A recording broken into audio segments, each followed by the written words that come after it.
고요한 아침의 햇살 속에서 혹은 분주한 하루의 끝자락에서 잠시 멈추어 우리 삶을 돌아볼 때가 있습니다. 우리의 소중한 시간과 에너지는 지금 어디로 흐르고 있습니까? 오늘 이 시간, 잠시 세상의 소음에서 벗어나 영원한 가치를 향한 여정을 함께 떠나보려 합니다. 이 말씀이 여러분의 마음에 울림을 준다면 구독을 통해 이 영적 여정을 계속 함께 해주시고 공유를 통해 사랑하는 이들에게도 이 은혜를 전해주십시오. 여러분의 작은 실천이 하나님의 사랑을 전하는 귀한 통로가 될 수 있습니다. 이 말씀을 듣는 모든 분들 위해 하나님의 평강이 함께하기를 기도합니다. 자, 이제 이렇게 선포할 시간입니다. 하나님은 나를 사랑하신다. 하나님은 나를 사랑하신다. 그분은 내 인생을 위한 놀랍고 위대한 계획을 가지고 계신다. 나는 사탄을 다스릴 권세를 가졌으니 더 이상 내 삶을 지배하지 못할 것이다. 여러분 중 얼마나 많은 분들이 사실상 전혀 중요하지 않은 일에 인생의 대부분을 쏟아붓고 계신가요? 어쩌면 우리 모두일지도 모릅니다. 하지만 괜찮습니다. 그 변화는 오직 당신만이 시작할 수 있기 때문입니다. 아멘. 우리가 눈으로 보는 이 세상의 모든 것은 사실 이미 쇠퇴하는 과정 속에 있습니다. 영원한 것은 없습니다. 더 큰 집, 더 좋은 차를 갖기 위해 서너 개의 직업을 전전하며 가족과의 시간을 희생하고 있지는 않으신가요? 물질적인 풍요를 위해 영원한 가치를 놓치고 있지는 않으신가요? 잠시 시간을 내어 지은 지 70년, 80년이 훌쩍 넘은 낡은 동네를 한번 걸어보십시오. 한때는 누군가의 꿈과 자랑이었을 그 집들이 세월의 흐름 속에서 낡고 허물어져가는 모습을 보게 될 것입니다. 혹은 자동차 폐차장에 가보십시오. 산더미처럼 쌓인 고철들을 바라보며 스스로에게 물어보십시오. 누군가는 이 차를 사기 위해 인생을 바쳤을 텐데, 누군가는 이것을 얻기 위해 가족을 등졌을지도 모르는데, 이제는 그저 녹슨 쇳덩어리에 불과하구나 그렇습니다. 세상의 것들은 이처럼 언젠가 사라질 무가치한 것들로 변해버립니다. 하지만 영원히 지속되는 것들이 있습니다. 영원한 가치를 지닌 것들. 바로 우리가 우리의 삶을 온전히 바쳐야 할 대상입니다. 하나님과 시간을 보내십시오. 바빠서 하나님과 함께할 시간이 없다고 말하지 마십시오. 오히려 너무 바쁘기 때문에 우리는 더욱 하나님과 함께하는 시간이 필요합니다. 하나님과 시간을 보낼 때 무엇을 해야 하나요? 라고 묻는 분들이 계실 겁니다. 정해진 형식은 없습니다. 당신이 원하는 대로 하시면 됩니다. 기도하고, 웃고, 눈물을 흘려도 좋습니다. 찬양을 듣고 춤을 추거나 거실을 뛰어다녀도 괜찮습니다. 창밖을 바라보거나 바닥에 엎드려도 좋습니다. 중요한 것은 이것입니다. 하나님, 이 시간은 오직 당신과 저만의 시간입니다. 제가 세상과 저를 분리하여 이 시간을 당신께 드리기로 결정했습니다. 그러니 이제 제게 말씀해 주시고 저 또한 당신의 음성을 듣기 원합니다. 단지 말하기만 하는 것이 아니라 그분의 음성을 듣는 법을 배우십시오. 사랑하는 여러분, 우리는 지금 영적 전쟁의 한복판에 서 있습니다. 우리는 하나님의 군대의 군사들입니다. 아멘. 그리고 하나님께서는 우리가 이 전쟁에서 승리하는데 필요한 모든 전신갑주를 이미 우리에게 공급해 주셨습니다. 하지만 우리는 그것을 입어야만 합니다. 아멘. 전쟁터에 나설 때 진리의 허리띠를 매십시오. 위에 호심경을 붙이십시오. 그리고 평안의 복음이 준비한 신을 신으십시오. 혹시 새 신발이 필요하신 분이 계신가요? 제가 말하는 것은 가죽 신발이 아닙니다. 이 신발은 우리가 평안 가운데 걷는 것을 의미합니다. 평안 가운데 사는 것입니다. 제게는 평안이 조금이라도 있었으면 좋겠어요. 라고 말하는 분들이 계실 겁니다. 요한복음 14장 27절에서 예수님께서는 이렇게 말씀하셨습니다. 평안을 너희에게 끼치노니 곧 나의 평안을 너희에게 주노라. 내가 너희에게 주는 것은 세상이 주는 것과 같지 아니하니라. 너희는 마음에 근심하지도 말고 두려워하지도 말라 그렇습니다. 우리에게는 이미 평안이 주어졌습니다. 이제 우리는 아무런 차이를 만들지 못하는 사소한 일들 때문에 마음 상하는 것을 멈춰야 합니다. 우리는 기도하고 하나님을 신뢰합니다. 물론 우리가 원하는 바로 그 순간에 모든 일이 일어나지는 않을 수도 있습니다. 하지만 기억하십시오. 목적지로 가는 그 여정 자체를 즐기십시오. 아직 원하는 곳에 도달하지 못했다는 이유만으로 현재의 삶을 즐기지 못하는 어리석음을 범하지 마십시오. 저는 20년 전에 저 자신을 즐기는 법을 배운 것에 정말 감사합니다. 저는 저 자신을 좋아합니다. 만약 당신이 당신 자신을 좋아하기 시작한다면 사탄은 미쳐버릴 것입니다. 왜냐하면 사탄은 당신이 스스로를 미워하길 바라기 때문입니다. 만약 당신이 자신을 좋아하지 않는다면 당신의 인생은 정말 힘든 여정이 될 것입니다. 왜냐하면 당신은 단 1초도 당신 자신에게서 벗어날 수 없기 때문입니다. 에베소서 6장 15절은 말합니다. 평안의 복음이 준비한 것으로 신을 신고 이것은 원수와 맞설 때 복음이 주는 견고한 안정감과 준비된 태세를 갖추는 것을 의미합니다. 저는 안정적인 사람들과 함께 있는 것을 정말 좋아합니다. 어떤 상황이 닥쳐도 감정의 기복이 크지 않고 늘 한결같은 사람들 말입니다. 만날 때마다 자신의 문제를 끝없이 반복해서 이야기하는 사람이 되어서는 안 됩니다. 물론 우리는 서로의 아픔을 나누고 서로를 위해 기도하며 연민을 가져야 합니다.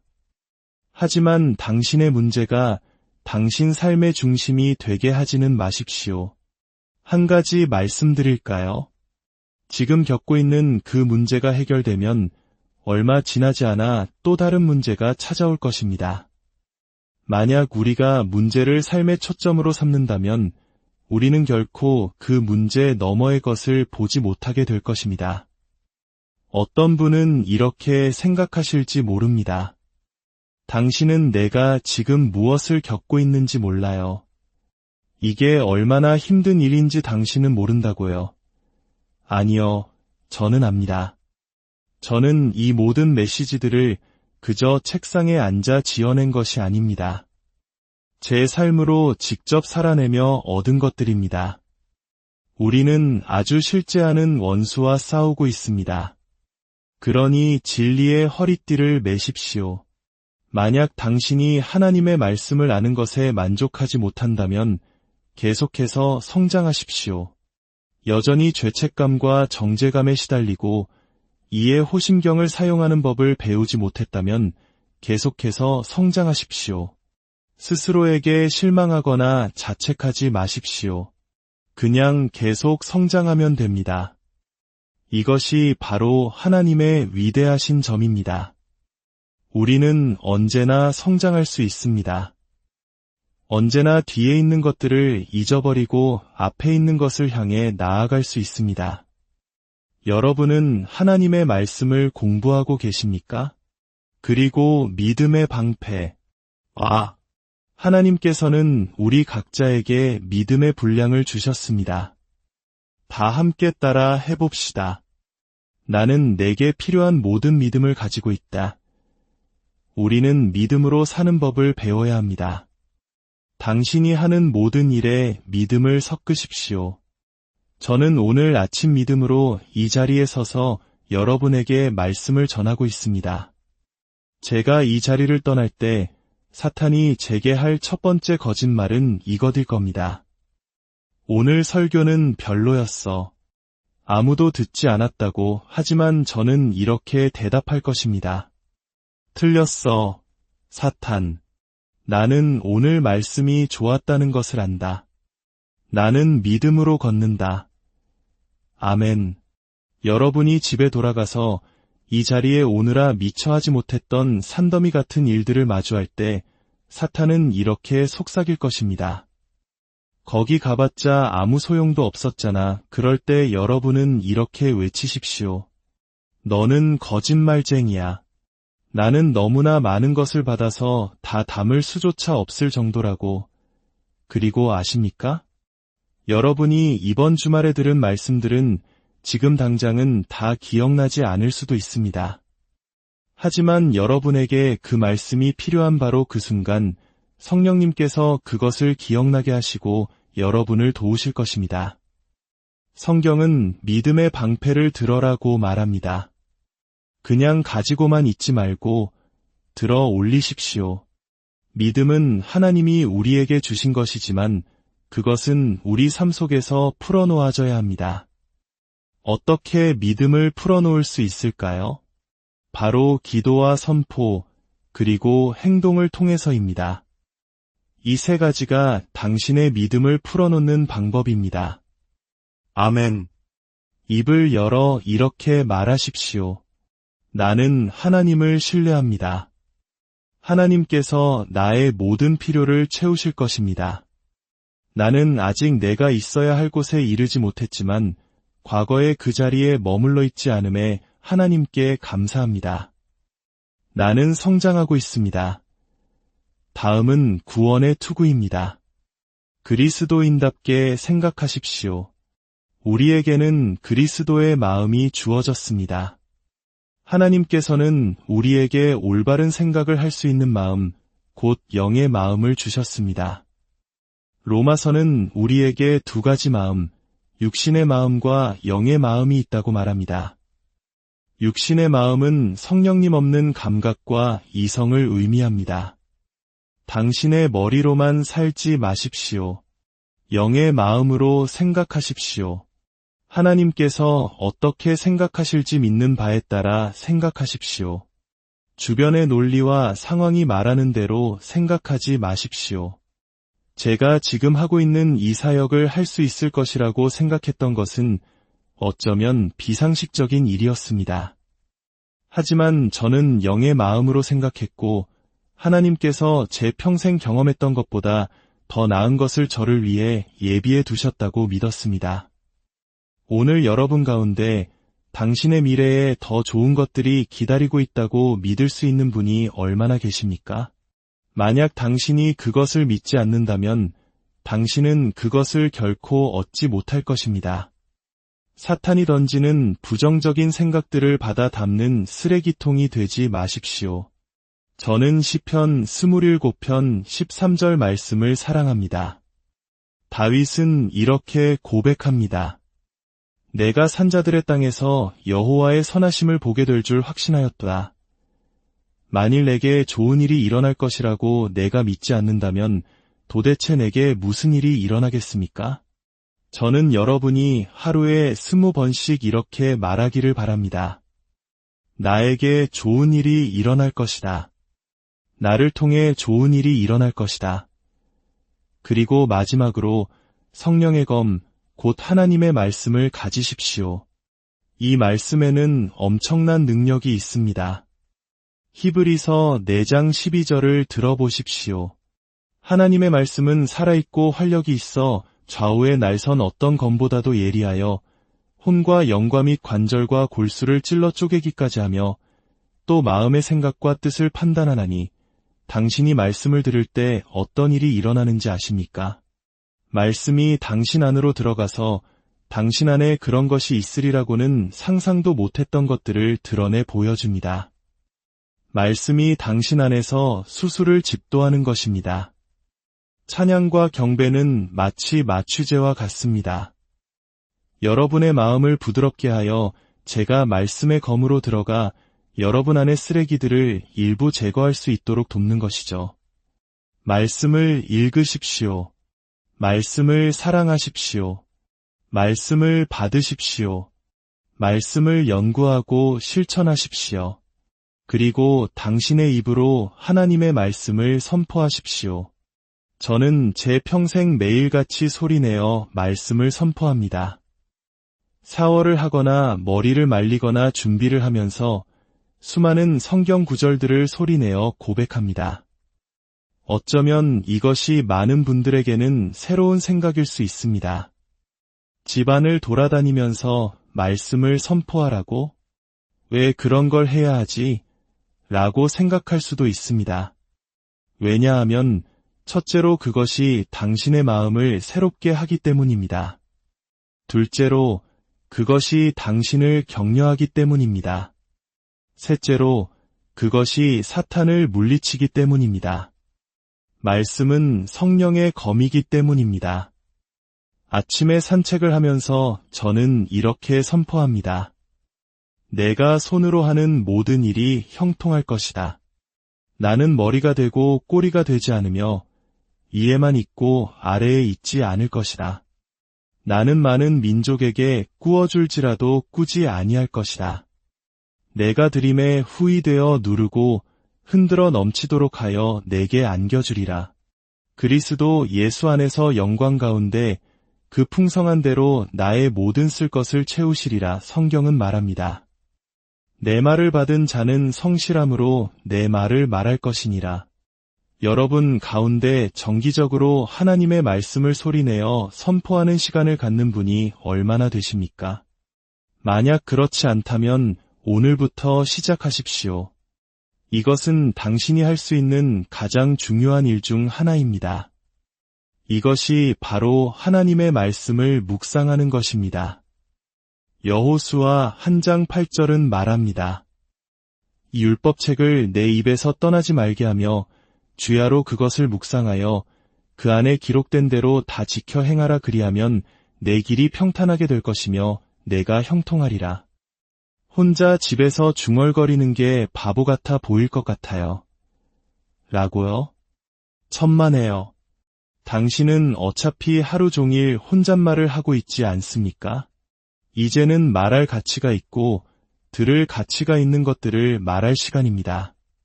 집안을 돌아다니며 피곤해. 집은 왜 이렇게 지저분하지? 애들은 집을 어지르기만 하고 나만 맨날 일하잖아 라고 불평하는 대신 이제 이렇게 선포하십시오. 하나님은 나를 사랑하신다. 그분은 내 인생을 위한 놀라운 계획을 가지고 계신다. 나는 사탄을 이길 권세가 있다. 사탄은 더 이상 내 삶을 지배하지 못한다. 이것이 어리석은 소리처럼 들린다면 누가복음 4장을 읽어보십시오. 사탄이 예수님께 말했을 때 예수님께서는 기록되었으되라고 말씀하시며 사탄에게 되받아치셨습니다. 당신도 사탄에게 말씀으로 맞서는 법을 배워야 합니다. 날선검을 휘두르십시오. 그것을 사용하십시오. 아멘.